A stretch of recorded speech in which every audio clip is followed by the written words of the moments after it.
And what's happening psychologically when one person stops loving their partner? Well, you have to define love for me, because that's the tricky word in that question. What do you think love is?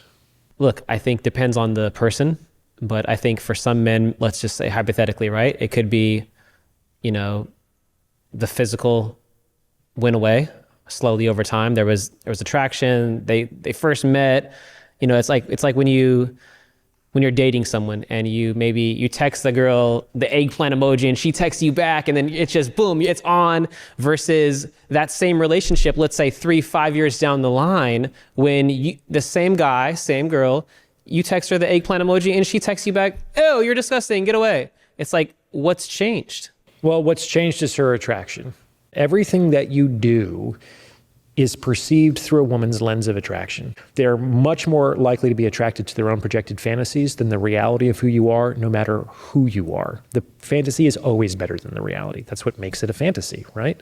So even if you are, a gorgeous, rich, A-list Hollywood actor who actually wants to settle down and have a family, that's still going to be not as good as her projected fantasy.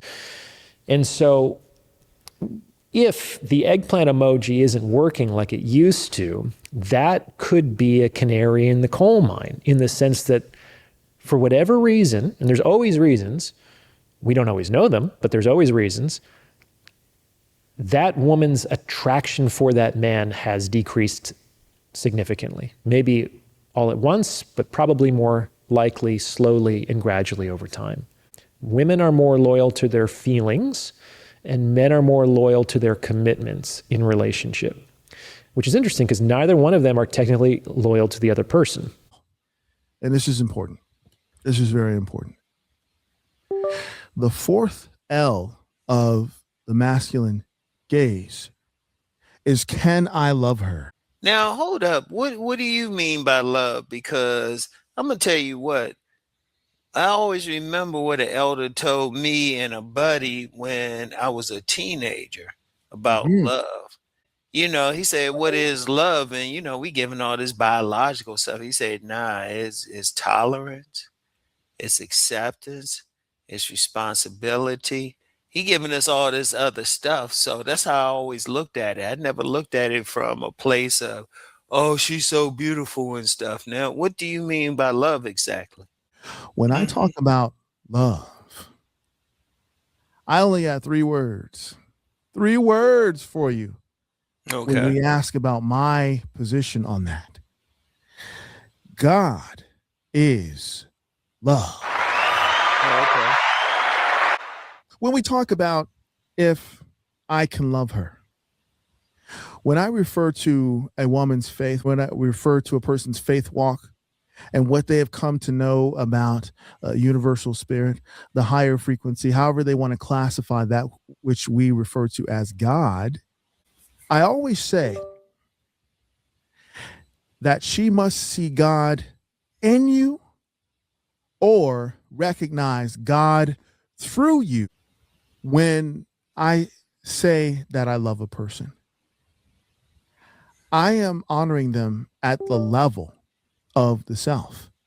Because when an initiated person says, I love you, what they are saying is, I am you. You see? And to have reached that level of connection, to have reached that level of compatibility, to have reached that level of expansion, you're speaking a higher language. You're speaking the language of divinity, right? You're speaking the language of a cosmic frequency. And that, when we talk about love at its higher levels, that is what that communication entails, you see? So when a man asks himself, can I love her? He's first asking himself, do I love myself? Do I love me?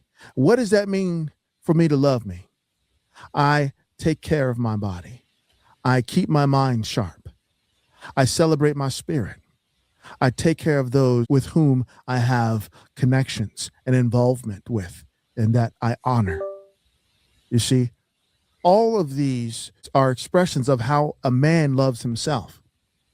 If I have the ability to project that level of acceptance onto a woman or women who are at the point of our relational dynamic that I can truly present her with, then I have qualified her for the highest level of position.